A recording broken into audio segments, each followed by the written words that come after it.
哇塞，老哥，你这从哪弄来这么多铜钱啊？我跟你说，我这一次绝对发大财，绝对发大财。对，从哪儿来的这？从哪来的？啊我前天去收破烂去了，啊一个80多岁的老头啊！直接当废品卖给我了。当铜卖给你的？对，20块钱一斤，总共是20斤。你数数有多少个吧？这数这不好数了。不好数等一会儿我给你大概过一下，比如说咱过10个， 10个多重，然后这咱就称一下嘛，对不对？可以啊，可以，那就能算出来大概有多少个，可以，行吧？可以。哎呀，老哥，这铜钱说句实话，这真是不少。这目测的话，估计最起码得几千枚。说实话，我真没有细数。嗯，那一天我从老头家出来，我都感觉我的运气好到了极点。我天天睡不着觉，睡不着觉。我在网上一查，然后一咨询专家，专家都说了，这品相稍微好一点的给我5万，品相稍微差一点的一个给我3万，给我品相好的给5万，品相差的给3万。我现在我都不知道我这钱将来咋花。老哥，你先别高兴的太早。这次呢，你是当铜收回来的这个铜钱，对，那你肯定是发了一笔小财。但是你要想着钱不知道怎么花，我估计很难。我刚才大致看了一下，你这些铜钱全部都是宋代的，北宋的钱币。我拿的钱币咱不管，咱都讲现在我卖给你，看看你一个能给我多少钱。首先啊，老哥儿，我看了一下，像你这些北宋的这些钱币啊，我们收的话也就2块到3块之间，不会太高的价格。2块到3块，对，你别给我胡扯。我没有胡扯，你先听我讲一下，老哥。这个宋代的钱币啊，确实价值不高。为啥呢？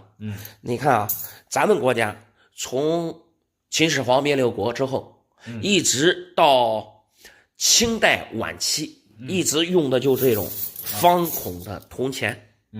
方孔铜钱，所以说这个铜钱的存世量还是相对来说比较大的，特别是就现在你这种宋代的钱币，你不要小看宋代啊。宋代那个时候，咱们虽然说军事上不是全世界最厉害的，但是宋代的经济啊，是全世界最厉害的。这个宋代的铜钱呀，就相当于今天美国的美元一样，全世界流通。全世界流通，每一个国家都可以用宋代的钱币。外国的人来咱中国买咱们宋代的铜钱。买咱们宋代的铜钱，所以它这个铸造量，以及现在的存世量，它非常非常大，别人是所有朝代里面，这个存世量最大的，所以它这个铜钱跟那个其他的古董都是一样的都是互通的古董最讲究个物以稀为贵，对不对？对，像它的铸造量大，存世量也大，所以造成它这个价值就非常便宜。我也不想听你说那么多，你就看看这些东西全给你，看能给我多少钱一个。哎呀，这宋代的钱，说句实话，老哥，很多地方都不收，因为东西太多了。你这样，我给你说个价，你听一听2.5块一枚。2.5块一枚。对，这网上2万多、5万多，你给那都是骗人的给你3万5万的，那不是骗人吗？宋代的钱币多得很。我跟你说，那你这一算，我这发不了财了。那你一笔小财肯定没问题。那算了，给你吧，我这讲抓破烂，说实话，收破烂也不容易。那行，咱下面数一数，好吧？行，数啊。好。你好，想弄点啥？你好，老板，看我这一次赚多少钱？看这一次赚多少钱？这是花钱买回来的。对呀，这人啊还得多找善人啊。这咋回事吧？这我出去逛庄去了，碰到一个老头儿，他说了，他原来是地主，这都是祖上留下来的。他讲了，他之前啊，他家庭特别厉害。地主，祖上地主。对，房子都有几十间啊，地呀1000亩2田。1000亩2田。但是由于特殊的时期啊，给他收走了。收走了之后呢，这突然这家里有病人，然后这个东西他也不知道跟他卖，反正都知道贵，也不知道跟他卖。他说小伙子，你帮帮忙， 500块钱一个卖给你。500块钱一个卖给你了。我一听啊，我看你们视频不经常讲吗？嗯，这一个银元都得1、2千，500块钱一个，那不都得有利润吗？那你这8块8个，4000块钱买回来的。嗯，对。哎呀，我看了啊，龙羊几个龙羊？哦，等于说4块龙羊，4块大头是吧？好像是吧，我也不太懂。哎呀，这个大头还是个9年金发，闭盲了，9年发丝比较细。4000块钱买回来，你这要是真的捡到大漏了，哎呀，江南甲辰，刚才看的第一个龙羊，江南乙亥的老龙，地面上还没搓洗，看起来还都是老包浆的。哎，你在视频里看到的一个1、2千是吧？对呀。像这个要是真的，能值个4、5万。4、5万。对。哟，这厉害了这一下。那你北洋龙2块34年的北洋龙，还有一个江南甲辰，也都没有搓洗，品相都非常好。这一个也得4、5千。4、5千。对。呀，赚好几万啊这。但是我跟你说一下啊，看起来都是老包浆，但是这包浆都非常浮，你这是买到假货了。你看这包浆，使劲一抠，用指甲都能抠掉。我没听明白，假的这是？假的，真银假币。那假的值多少钱？假的能值多少钱？对。估计1块100块钱吧。1块100块钱？对。那你这8块估计800块钱？那不对啊，我看视频里面跟你长得一样啊，这都长得一样。对啊。首先刚才就跟你说了，这种包浆啊，看起来是老包浆，但是非常浮。刚才我没让你看吗？一抠就掉了。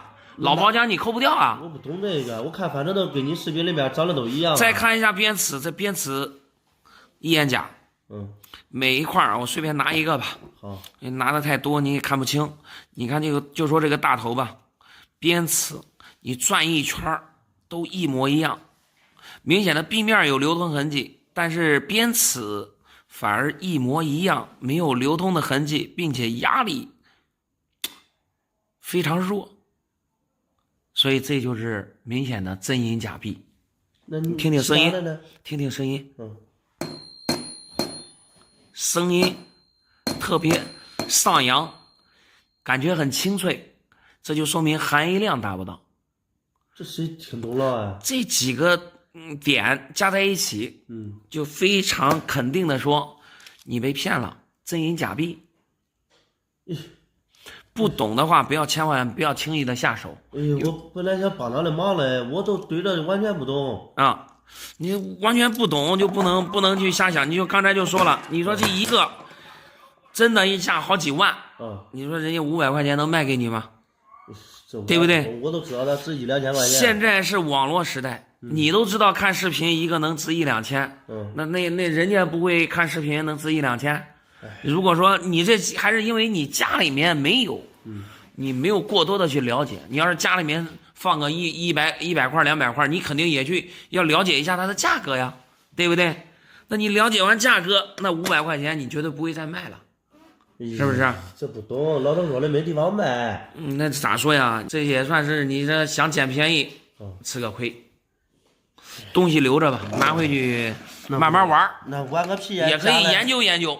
那以后再碰到这种事儿了，那不要轻易的下手，对不对？我再去找找他，看能不能找到他。那行，能找到最好，好吧？这不是骗人吗？这不是。有人说我这个金币啊值100万，也有人说我这个金币值200万，你给我看看到底值多少？一块金币能值1、200万，我先上手瞅瞅。你看仔细了。哦，还是双龙。老哥，这个金币可不简单呀。双龙寿字币呀，这是。对。哦，背面是广东省照。光绪元宝，两边还是扁壶，库平1两。这个是很出名的，但是有银元是这样的。还是国宝级的。你这黄金的打哪来的呀？我跟你说吧，这是收拾俺爷爷房间的时候啊，这是我无意中在那墙夹缝子里边还包了里三层外三层，我这找到了。等于说就收拾爷爷老房子的时候找出来的。对，这肯定是老一辈人啊，以前专门放的。哦，爷爷专门放的，哎，你给你看放多少年了？嗯，呀，依然金灿灿，黄金色依然面不改。那是特别黄。对，哎，那你这个刚才说能值100万、200万是咋回事？我这上网一查啊，这个有人说是100万、200万，但是我一查，这价格它不详。哦，价格不详。我害怕是别回来值500万，或者值上千万，我这100万、200万这一亏，我这一辈子也就错过了。哦，我明白了，你的意思就网上咨询了一下，人家有给您报100万的，有给您报200万的。对，这价格哦，相差太大。你怕万一这个东西要是值500万、1000万的，要是100万、200万卖喽，那可亏大了。那亏的牛逼！你小实话，我这一辈子也没挣那么多钱，这一下亏那么多钱，让我心有不甘啊。老哥，我这样跟你说啊，他这网上如果说有人100万、200万收的话，我感觉你可以放心的卖给他。哦，让我看，你看这个东西啊，不老，首先不老，再一个它的材质我看着也不像黄金的，虽然是黄的，但是不是说所有黄颜色的金属啊，它都是黄金呀。那你这样说实话，你这是口说无凭。老哥，你凭啥证明？你这真凭实据，你得让我心服口服。哦，明白吧？老哥，哎，有没有考虑过，这个东西有没有可能是黄铜呢？我绝对不会这样考虑啊。这你就认为它是黄金的？肯定。那行，老哥，你要让我直接说，我不知道咋说了。因为让我看壁面就做工这么粗糙，我就感觉它不是，首先不是老的。再说您说是材质是吧？材质它不是，是不是黄金有疑问，对不对？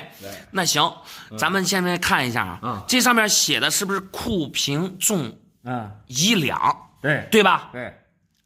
你搁清代的时候，1两的重量是多少？是36克到37克，是不是？因为1斤当时是16两，对吧？你要是黄金的，这得36到37克。咱们现在拿秤称一下，看它的重量，行吗？我这儿有天平啊，称一下，你看看称啊。那行，咱称一下啊。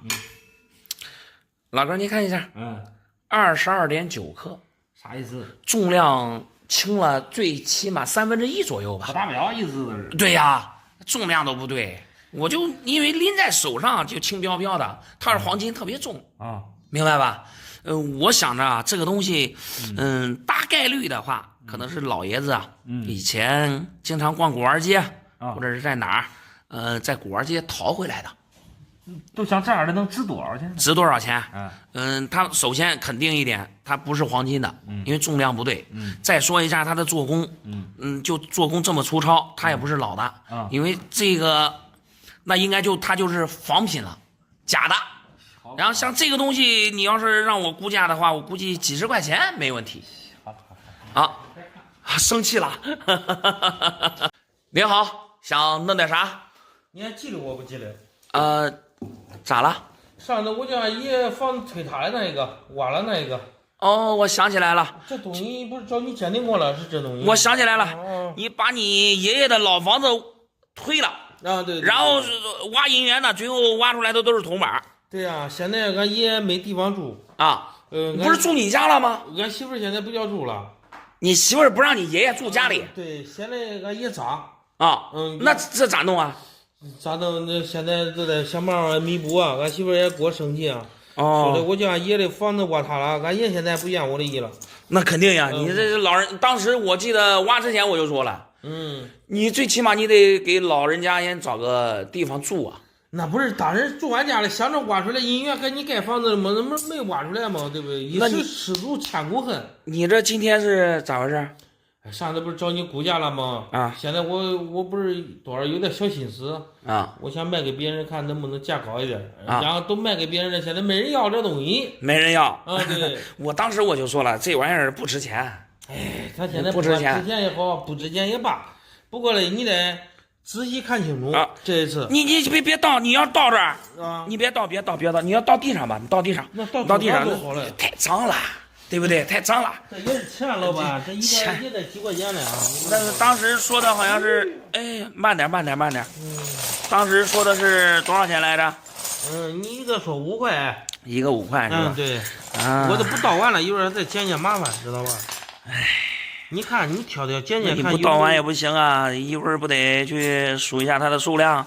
数量好数啊！不是，你主要是这太多了呀。这太多了，我也要不完吧？要完吧，你不要完也不行啊！你这样说，咋回事？现在我给爷盖房子也没钱，现在俺爷说了，你无论如何得叫我的房子给我盖了，你这个大孙子叫我的房子给我推了，你不盖不行。那是呀，那你当时我就说了，你得给老人家弄个房子，所以说真弄的。现在都给他盖房子了，现在钱不够嘛，对不对？啊，然后我就想办法叫这赶紧卖给你。啊。卖给我，对，哎，这太多了呀，这你赶紧挑捡捡看有没有值钱的，对不对？这多了不碍事，都害怕它有值钱的。我都看了，这都是民国的双旗。哎，别人说的有这种龙的，一个我值过百万，真假的？你过百万，你还来找我干嘛呀？不是，我这是铜板，这是铜板，这是晚清的铜板，这也是不值钱，也是几块钱一个。我对这上面可下功夫了，我自从你不要了之后啊，我天天查。说有的值100万，我都挑了挑去也没挑出，挑出来没？没有。我就跟你说，你肯定挑不出来，因为这东西不值钱。挑了有的我也看不懂。我说你就铜板啊，它跟银元一样。你像你说价值几百万的有没有？有。但是这不是流通的，也是4铢样币，明白不明白？那才能值钱。不是我这老人家留下来的，以前从土里挖出来的都是流通货币，就是以前的零钱。它就不会有4铢样币，4铢样币就没流通啊。那你说说现在的价格有没有涨点？那涨啥呀？我要收的话也就5块钱一个。哎，5块钱一个都5块钱一个吧。现在抓紧时间先叫俺爷的房子盖了，我当时弄了挖掘机，钱还没给你呢，5000块钱。挖掘机。对，挖爷那房子时候请的挖掘机，5000块钱。5000块钱，不是跟你说了吗？哦，我想起来了，想着做这个发财的梦了吗？前一段时间确实有这事儿。哎呀，你也是个铁人啊。那没办法。为了挖银元，你把房子给推了，结果银元没捞着，全部都是铜板。弄了这东西也没人要。这咋弄着？就你要，我给你数数吧。这大晚上的，你来一趟也不容易。对你。再一个，你刚才也说了，人老人家你得给他盖房子呀。对呀。咱这儿这几天又降温了。对。你不能让老人家住在外边啊。主要是俺媳妇现在生气，知道不知道？现在也脏，没办法。你现在一家有一本。啥也不说了，给你数数，好吧？对，好，行，好。这昨天去小孩老家了，给了几块银元，你看看这值钱不值钱？小孩姥姥给的是吧？哎，来，我先上手瞅瞅。给你给我看看，值多少钱？哎呀，都是老银元。哎，还别说，这几块银元还不错。咱们先数一下数量。哎，总共10块。总共10块是吧？这是5块。这也是5块。你还别说，正好10块，数量对得上啊。先看看东西。值钱不值钱？这是想要出手？你先给我看值钱不值钱吧，我就是想卖了它。哦，大头，这也是普通的大头，不过这个带戳记。像普通的大头呢，上面有戳记的呀，一般也就800、900块钱一块然后这个上面没戳记的大头，我们收的是1200一块。哦，你这个几岁了？等会儿啊，7个月了。7个月了，哎呀，很可爱。看姥姥给你的这个东西，哎，看这个多漂亮。给你买奶粉啊。这是小头，开过小头的话，只要没伤，都是700、800块钱。哇，这个是9年的大头，这个9年是金发，发丝特别细，哎。一根一根的，背面夹合是臂芒，这里不错。这个9斤的话能值个2000多块钱，像这个，这值钱吗？那是。这个是北洋龙短尾的，短尾，不过好像这上面有个戳记，这个也能值个3000左右，这也能值个3000左右。你还别说，你这娘家人给的东西还不错，这也是普通的大头，这个是小头，小头放这儿，这个也是大头，这是带戳记好像，这是有戳。像这种带戳记的啊，大头刚才说了800、900块钱，小头呢你要是回收的话也可以，能给个也是700、800块钱一块。这没伤的是1200，这个是2000多，这个3000，这加在一起给5000块钱。哦，那是10来块，不是万把块吗？那1万多块钱。啊，这东西都真值钱吗？那是呀。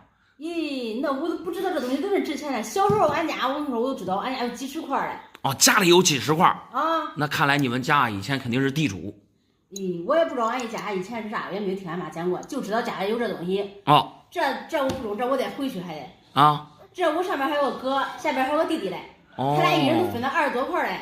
一人分20多块。啊，到我这儿才10块的，会中吗？哦。我一直以为不值钱，我都没有在意，我也没有计较。这么值钱那不中，那得在咱那是不是老二得1万水断平，是不是？那是那是。啊。哎。不是，我得给他，我得让俺妈重新分。重新分。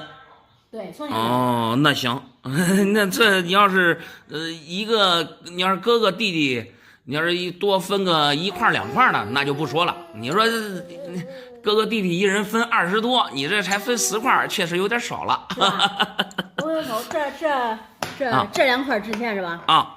那我回去光找这一号嘞。光找这样的，那也行。我得先找找。那行，反正带笼的都比大头小头价格高一些。反正是他俩不知道，俺妈也不懂啊。哎，我都给他多要点。那你看吧，你看吧，没事。那这东西就先不卖，先拿回去吧。行。先都拿出去，让分公平了再说。对，那行，那这东西您还留着，来。那好，那谢谢了。没事。好，再见。我100块钱买2个这，你看我买亏没有？100块钱买2样东西。对。我先上手瞅瞅。好。这是在哪儿买的呀？这是捡到漏的呀？俺邻居前段时间他扒老房子嘞，扒出来10来个嘞，然后买2个。买2个。对。一个这种银元，还有一个这个。他说这是啥乌龟壳。乌龟壳。你还别说，起这名字很形象。这个可不是乌龟壳啊，谁家乌龟壳是实心的还那么重？这个是银锭。老的。回家了，俺老公叫我操一顿嘞。啊。他说我这买亏了，100块钱买啥不好呀？买点吃的喝的中啊。买点这破玩意儿说嘞。哦，买的破烂玩意儿不值100块钱。对，我要你给我看看，看值不值。值不值？我刚才你看一张嘴我就说你捡漏了。捡漏了，这俩东西啊，这个是银元，墨西哥的鹰羊，上面有戳记，品相一般，但是像这个，虽然有伤，估计也能值个400块钱没问题。这一个都值400吗？对。没问题。那这没有买亏啊？那你肯定没亏啊。然后再说这个，重点来了，这个是这么大，应该是10两的，10两的老银锭。纯银的吗？对呀，你不要看它黑乎乎的，可能放的时间长了，上面有氧化层，都氧化了。你看这儿，这从边到这儿，这不是有白的地方吗？这已经露出来了，白亮亮的，这是银呀。是银吗？对，银锭，老银锭。然后这下面就这是验银槽，可能看着这样看就像一个乌龟壳一样，对，是吧？这样说了呀。但是这不是乌龟壳，这个像这种验银槽。就是以前钱庄人家，去验一下真假，给打上的一个也算是一个戳记吧。因为像这种10两的银锭，你搁晚清、搁民国，那时候也算是非常大面值的了。你就拿着这个银锭，你在那个时候就买个3亩地、5亩地的，用不完，根本用不完，你知道吧？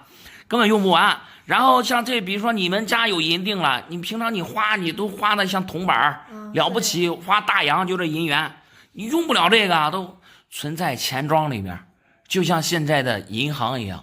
这样。你存到人家那里边的时候，因为在民国晚清那时候也有造假的，人家银行也怕收到假的东西，知道吧？所以人家就用那个工具结子使劲一凿个洞，看看里面是不是银子。所以就造成这样。搁以前这个是说明验过真假了，没问题，但是放到现在那就不行了，反而它就不好看了，有伤了。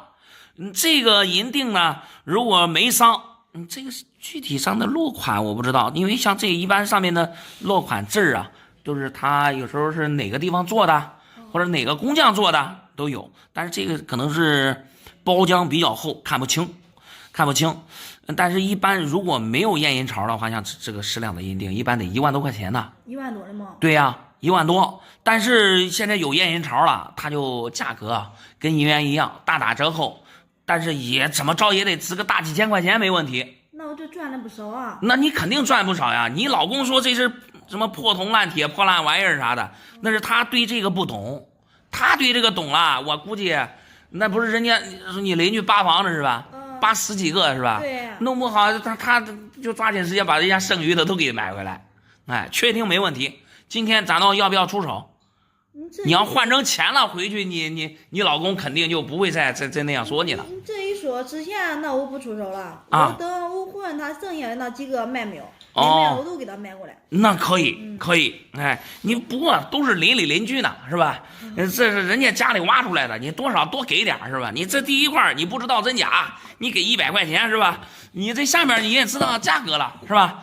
你多少多给点，对不对？好，老板你说的对。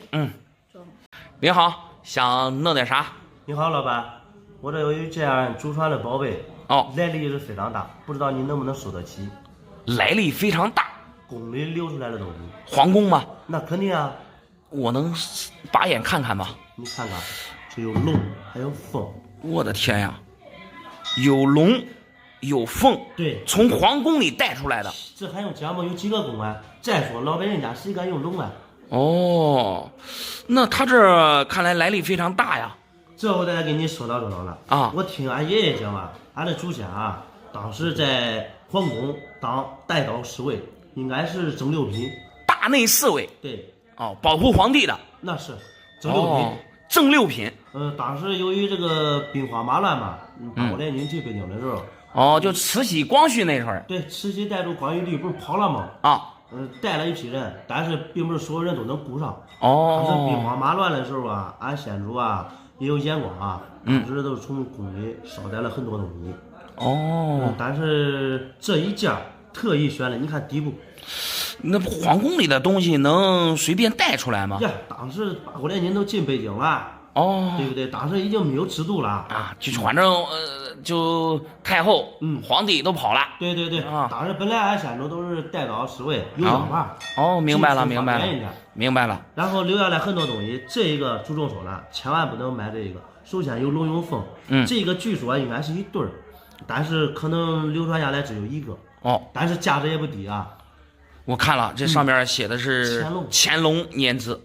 这都是大宝贝，但是俺初中说了，因为当时有的东西啊，刘家村家到都编卖这些东西嘛，家到日渐中国，传到我这一代的时候啊，就剩我独子了。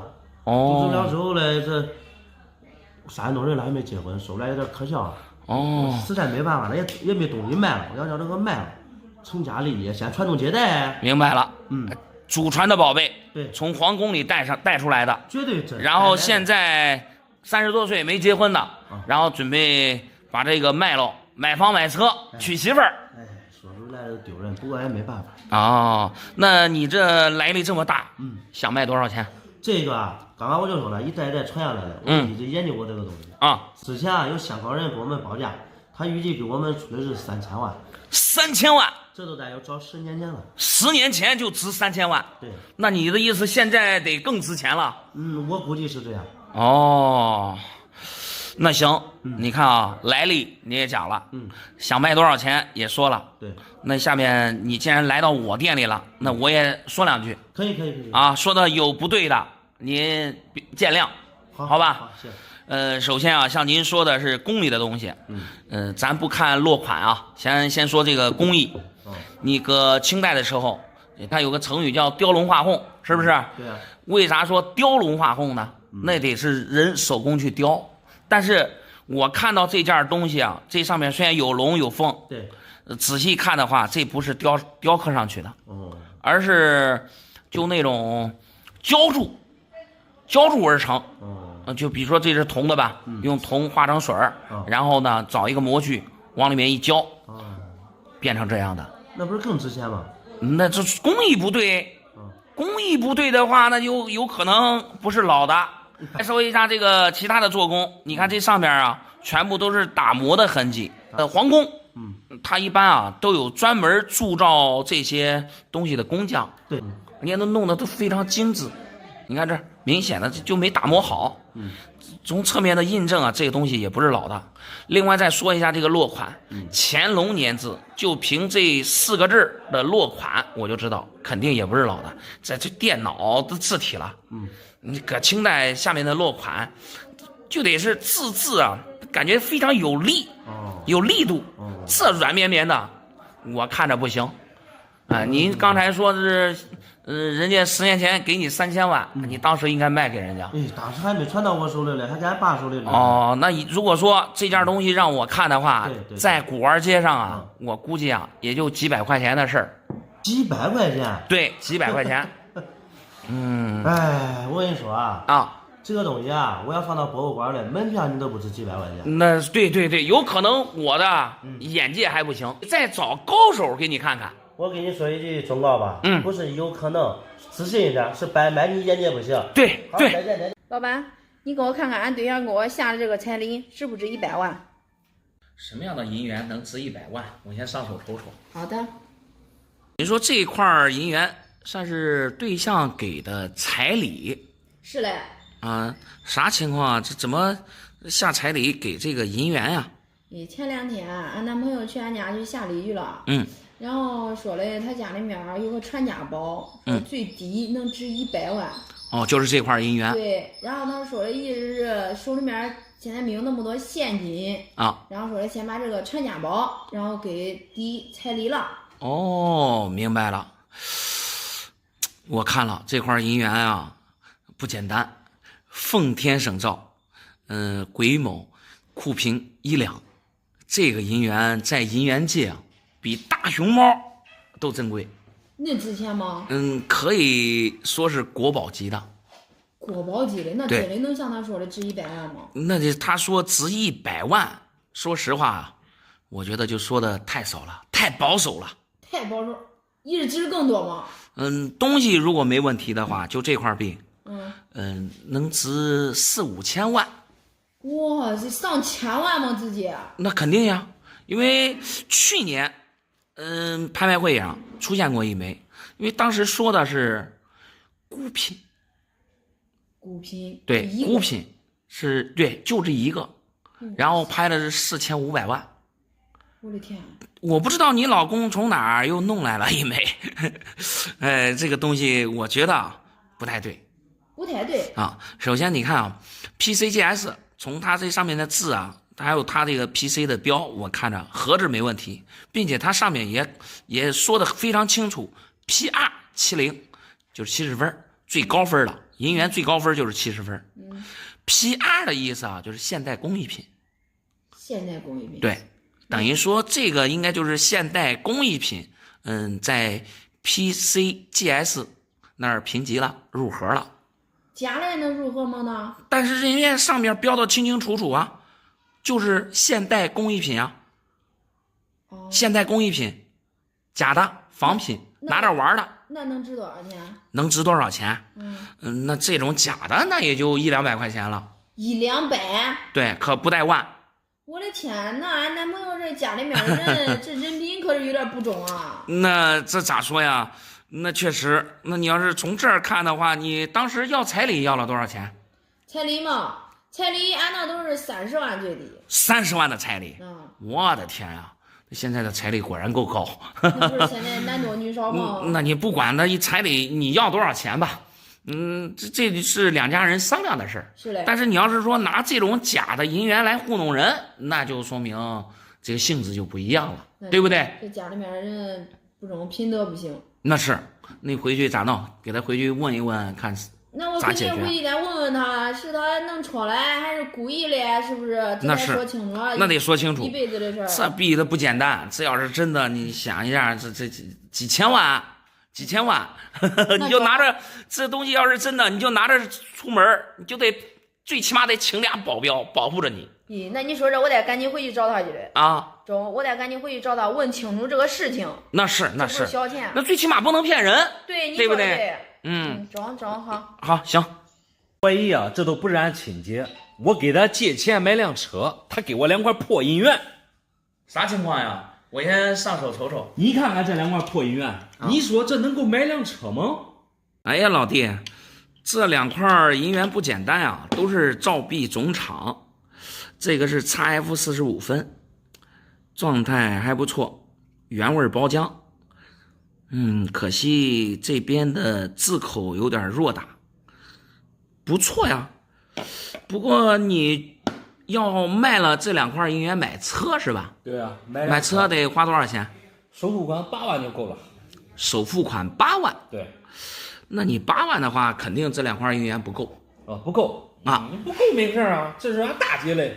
马上不够了，我再要点给俺二姐去要啊。有2个姐姐。对啊，一个人最少得给我拿4万。那要是4万的话，这是绰绰有余了。啥意思啊？你看啊，2块都是赵种，这个 XF45的呢，品相一般，但是味道还挺好，这个价值2万左右。2万？对。然后这个也是赵种，这个赵种比那个赵种更漂亮了。你看它这个字口，全身打，AU50，AU50，像这个状态的话，我估计2万5到3万没问题。这2块加在一起4万多5万之间。这2块破银元管值那么多钱吗？那是啊，那看来你这个姐姐啊，是专门玩银元呀。那这不是他的东西啊，这是俺姐夫哥的。姐夫哥的。对，他就给我随便拿2块，他说你先拿着去用吧，不够了到时候再说。哇，看来你姐夫哥实力雄厚，你随便拿2块就能拿2块赵种。白提了，我以为这不值钱嘞，我想这破银元能值啥钱？说实话，这银元越值钱，我越生气啊！咋回事啊？咋回事？不应该是越值钱越开心吗？我跟你说，他家的钱啊，我看好了，全部都买成这银元了。天天买了一屋子，到处都是。给他要个钱，弄个啥东西呢？都是不给钱非得让我骂2句，说2句，吵2句，跟他闹得不愉快，才冒冒天的给我拿来2个。你说这算啥事儿？这咋说呀？毕竟是亲姐姐呢。你说你买车，虽然没给你直接拿钱，你说给2块银元，让你买车也不错了呀。这不错啥不错？天天你说有钱，你都买这些东西，对不对？你给俺叫俺花花，对不对？老弟，你这说句实话，你这是身在福中不知福啊。我觉得我要是有一个这样的姐姐啊，我说实话，我做梦都能笑醒。好了吧，不知道你都不知道俺家里边啥情况你还有二姐呢。对，那你这现在你再给你二姐要4万的话，那肯定够了。他必须得给不给不中我跟你说，都我这一个弟弟，不对我好，对谁好啊？别说2个姐姐就是好。对呀。这咋弄？这2块确实要出手吗？出了，赶紧给我编。老板，我想问问就这银元这一块光卖2万多，都能值钱吗？那也不是。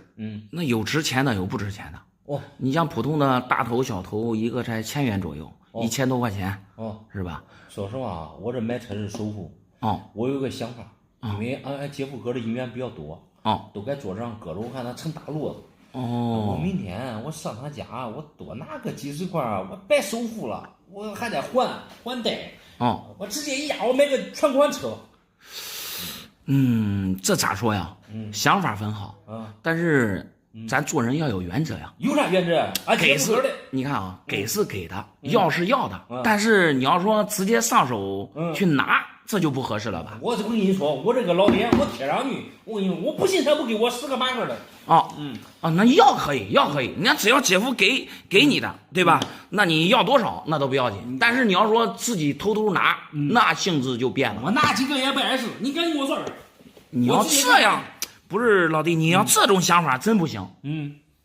我觉得你要是姐姐对你好的话，你可以去要，但是不能说你偷偷去拿，那真的性质就变了。这事你都别管了，我明天你先将钱，我先见着钱再说。别过来不值钱，咱两个人瞎说吧。啊，行，我先给你算算吧。算。哎，老哥，你好，你好，来坐店里来，到店里啊。咱是从哪儿来的呀？我是郑州过来的。郑州，那离得不远。看着您拿这个骑摩托车来的啊？对，厉害。我是郑州骑摩托车过来的啊，也算一个摩友吧。家里放了个老东西。咱们那个网上联系了，有东西是吧？对，藏品，我看一下，看来是一个银元宝。对，银锭。上海去，人家告诉我让我去，啊，他说是吃喝都管，说鉴定说，好像说值个百十万吧。你大概就这个银锭能值100万啊，让你去上海，对，吃喝啥的都算人家的，对，路费还报销。对啊，我想了想，我感觉着怕不是真的，我没敢去。怕不是真的，啊，拿来先让我瞅一下。对。那老哥，你这个银锭来历从哪儿来的？这是我回我们老家。哦，老家不是郑州的。对，我老家不是郑州的。哦，我在老家，我一个亲戚送的。一个亲戚啊，对，比较近的亲戚。送的。哦，咱那个亲戚送您的时候咋说的？他这个东西是自己买回来的？他说是老人传下来的东西。老人传下来的。对。哦，那等于说就是找上海的专家，然后人家估100万，再准备去上海。对，他这是我们在网上交流，他说你来吧。来了以后，鉴定过以后，给你评估一下。如果是真的话，那就是吃喝什么路费人家都管。哦，那行，老哥你看啊，我没敢去，我就是想严老师看一下。行，你看您这个来历也讲了，然后这个人家专家给你估价就是100万左右，对，也说了。那我下面我说说我的看法。行。这个银锭啊，定型它就是一个10两的定型，并且上面有那个落款，什么太谷县、宣统年，这中间还有一个竹字。但是从它这个落款上的字迹上来看，首先这几个字啊特别软，特别软。如果说是老的，它那个字体会特别硬，立体感特别强，这个特别软。然后再看一下银锭的这个蜂窝，因为这个铸造工艺的原因，在以前老的银锭下面确实都有蜂窝，但是这个蜂窝啊看起来不够自然，跟那个老的蜂窝还不太一样。但是从这个材质上来看，因为上手拎了一下啊，一般假的如果不是银的，一般就是铅。含铅的话，它这个重量跟银也差不多，但是摸起来手感上摸着这个是银的，但是这个银锭不老，所以就人家跟你说值100万或者啥的，大概率是骗人的。你到那儿之后，有时候说的挺好，因为您到那儿之后呢，他会让你去鉴定，然后你要出鉴定费，然后去拍卖呢，他会提前收你的费用，一般什么收你的佣金，什么1%、2%的，先给你收。他们说的是8%的佣金。8%，那8%更厉害了。你100万的话，那就8万块钱。对，8万。那你这8万块钱出了之后，最后他会跟你说，你这东西流拍了。那你这钱算白交了。就这样，就反正这种套路太多了。这个反正亲戚送的，但是我看着是银的，你可以留着玩。但是你要说想卖100万，不太现实，东西确实是假的。来，这个东西您还留着，好吧？谢谢。反正从咱那个郑州来了，这会儿咱们先喝点茶，行吧？行。好，那谢谢。没事。老板，看我这个半斤的黄金手镯现在值多少钱？这么重的黄金手镯，好长时间没见过了，我先上手瞅瞅。你还别说，是真重。你这个黄金手镯多重来着？半斤啊。半斤，那就是250克。对，看着还是特意定制的呀。这是17年、18年的时候定制的，专门定制的，给我媳妇儿定制的。我的天呀，那时候黄金多少钱一克？大概250、260吧，差不多。250、260。那现在为啥要卖啊？看着还好好的呢。听说最近黄金涨价了。哦，黄金涨价了。对啊，那确实400多一克。是嘞，是嘞，我听说了，确实现在黄金400多一克。可惜啊，我这店里主要是做银元，我不收这个。手镯挺漂亮，哎，手镯挺漂亮。这你还放起来，放起来。哇，这么重。来，这你收起来，收起来。好的，好的。老板，你看这我还有2个字，收不收啊？我瞅瞅，我瞅瞅2个字。银元。对呀，还有2个银元呢。这银元也要出手是吧？对，银元也要出手，也是5年头买的。5年前买的。对。哇，造币总厂 ，PCGS VF 35分，状态非常好，老包浆，原味的，非常漂亮。5年前的时候买的应该没现在贵啊。你这个赵总那当时花了多少钱？1万块钱买的，1万多一点。1万块钱？对。赵总1万块钱？对。我的天呀，那这是个是，咦，这还不是普通的大头啊，曲比民也是 PCGS XF45，我的天呀，这个是甘肃3剑客之首曲比民，这个也不便宜啊。这个当时比这个便宜一点，还是捡个漏，买了8000多。这个8000多买的？对呀。我的天，现在要出手？最近不是有点小困难嘛，助手变现了。你还别说，也是5、6年前买的。对。你看着你对银元不太了解呀，为啥要买这个？一个老哥们他专门搞这个送给我的。啊，送给你，当时你给他，等于说也是。给他钱了，给他钱了。对，哦，明白了。他说你留个本钱就行。你还别说，你看啊，你买的这个黄金手镯，那时候是200多一克，现在400多，那基本上一克200块钱呀，啊，差不多吧？差不多。那你这250克是吧？对，250克，这赚了一半。然后你就买这银元，这银元赚的比这个还多，我跟你说。真的假的？这个曲比民啊。你要现在出手的话，我给你估个价啊，像这个曲比民 XF45 的，还是传世包浆的，像这个现在应该在3万5到4万之间。我去，这么多吗？对，你那时候8000多买的是吧？对啊，8000多买的，翻了好几番。然后这个赵总是1万，对，1万买的，现在这个最起码得4万块钱。翻这么多吗？那肯定呀，翻了3倍，一点问题也没有。你说现在这个银元比这个金子还要贵啊？那你咋说呀？金子，你看你手镯，我说金子保值，那是现在银元也要保值。金子是保值，这个是升值，这个是收藏品，明白吧？你像金子、金手镯，你今天你只要拿钱，还能做一个跟这个一模一样的，是不是？但是银元它不一样啊，这个是造币中厂，晚清的，这个是民国的。距今现在已经100多年了，它有它的虚切性啊。你现在你说你再造，那你肯定是仿品了，不行，对不对？这个我不懂的，不懂，那不懂没关系，那你现在反正是赚钱了，确定要出是吧？确定要出。那行，下面我给你好好的算一算啊。刚好拿过来叫你瞅一下。行。你好，想弄点啥？老板，您这收金元宝不收呀？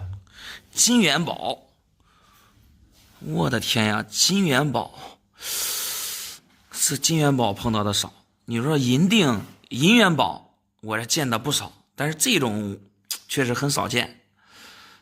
你这个东西从哪儿来的？这是俺爷传给我的。哦，爷爷传下来的。对，我听俺爷说了呀。啊，这之前俺祖上是吧？是个大官，那时候皇帝赏赐的。大官？对，祖上当过大官，对，皇帝赏赐的，对，我的天呀，那祖上不简单。这看上边还有个字儿，这是个鹿字儿，那应该是不是一套啊？福禄寿啊之类的那些，那你家里面应该放的还有吧？老板，我一听你都是内行人，还确实有3个，有3个，对，另外2个，一个俺堂哥，一个俺堂弟，哎，这个是给我了。哦，等于说是一套。对，你们堂兄弟3人，1人1个。对。哦，说实话，这金锭啊很少见，价值不低啊。再一个还是你们传家宝。你想卖多少钱呀？这个嘛，你不得给我一个3万5万吗？3万5万？对。那你这要的不高。真要是你们的传家宝，放了这么长时间了，你说还以前是皇帝御赐的这种金元宝，那你要3万5万要的很低。哟，你的意思是这还很值钱啊？咋说？我先看看这个落款，总感觉这个字啊不是特别饱满，没有力度。这个黄金总感觉不太对。这后面是啥？哎呀，这不行！你看这里，还有这里，这都可能是磕碰着啥了，掉色了。哦，便宜那个稍微便宜啊，没事。不是便宜贵的事儿了，那你这东西掉色，那就不是黄金的了呀。感觉重量也不对，不像黄金的声音。我感觉这个东西不对。你可得看好啊！我看好了，这我咋看也不像黄金的。我这拿过来主要是干啥吧？这给俺女朋友准备出去旅游嘞。这现在手里边差点钱，旅游你不得钱备足吗？是不是？哦，这不是没办法了。我想起来俺爷留给我的这个传家宝了。啊，你这为了给女朋友一起出去旅游就卖传家宝呢？那是你最少带个大几万准备，是不是？那不行，这个东西我要不了。我这边主要玩银元，虽然对黄金啊有所了解，但是我看着东西不对。我感觉你这故事讲的挺好，但是这个东西要不了。老板，这东西你要说不对，它多少得有个价吧，对吧？价高价低，你得说个价。我觉得呀，像这东西，我看着它不是老的，然后呢也不是黄金的，应该就是镀金。像这东西，我估计在古玩市场上啊，也就100块钱左右。老板，别说了，我看见这个东西跟你有缘。你说100块钱，都100块钱，我给你了。100块钱卖给我了？对。你刚才不是说是要3万5万的吗？这不是急着用钱了吗？你刚才还说你女朋友跟你女朋友一块出去旅游缺钱嘛，得备几万呢？这100块钱能干嘛呀？能备点。不行，你到古玩市场再转一转，说不定能卖个200呢，是不是？我转过来，都感觉他跟你有缘。不行，我要不了，我只是给你估价，我没说要，这不算出价啊。来，还拿回去吧，拿回去。你给闹着玩了，你没见过你这样做什么？不好意思。婆婆给我这几块破银元，要是管值5000块钱了，我当场都觉得吃了。我先上手瞅瞅是什么样的银元。我都不相信这几块破东西管值5000块钱。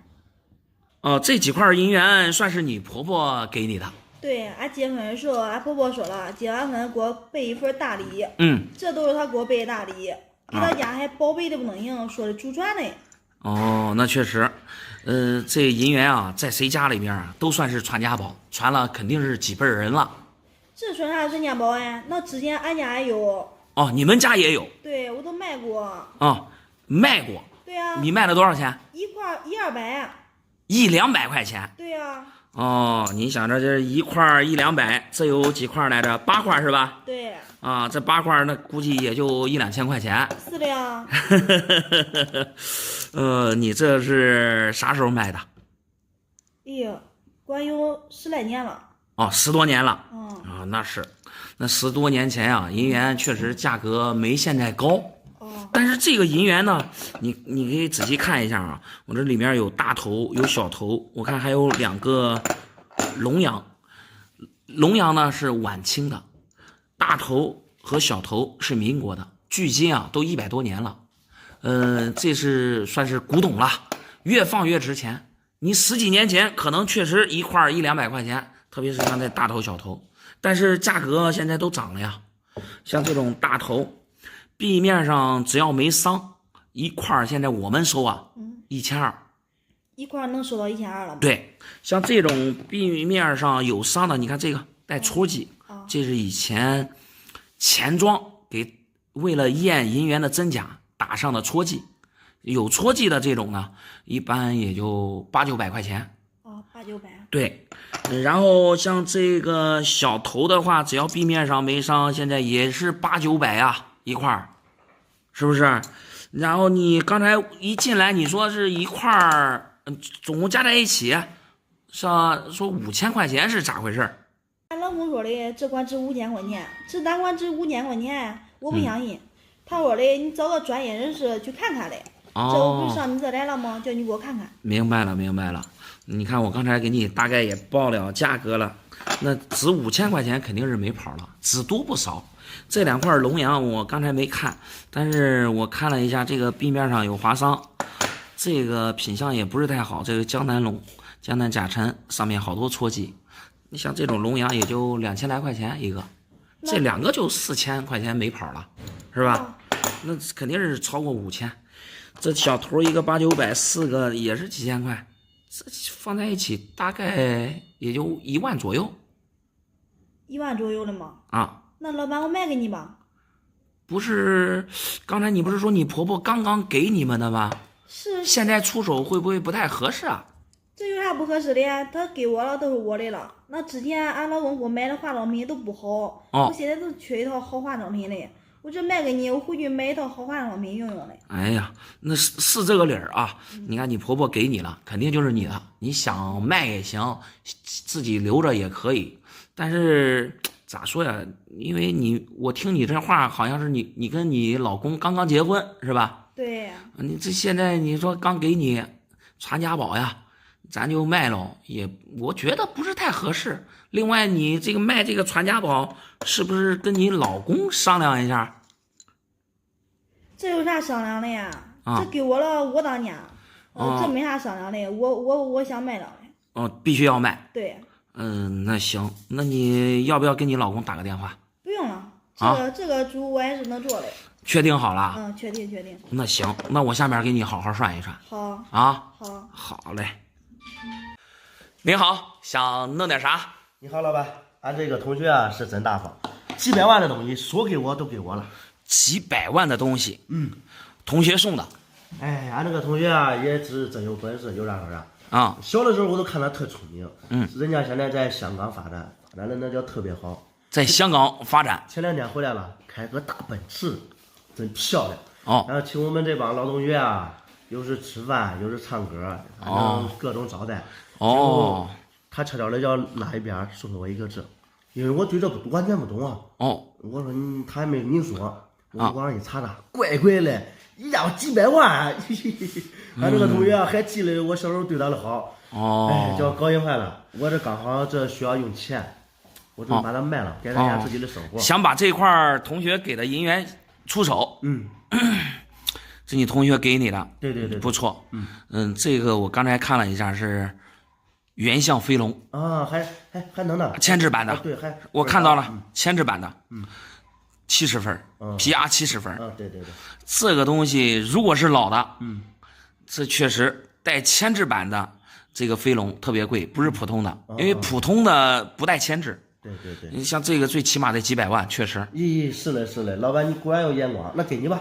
不，你先别着急。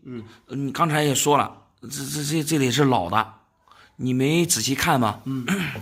确实是 PC 的评级盒子，这盒子也对。PCGS PR 70分。你知道 PR 代表着啥吗？我不懂，我这是后铸的精致工艺品。另外，你可以看一下它这个年份，2019年。2019年铸造的。我以为值2000多万了。那不是，这是年份。2019年铸造的这块币。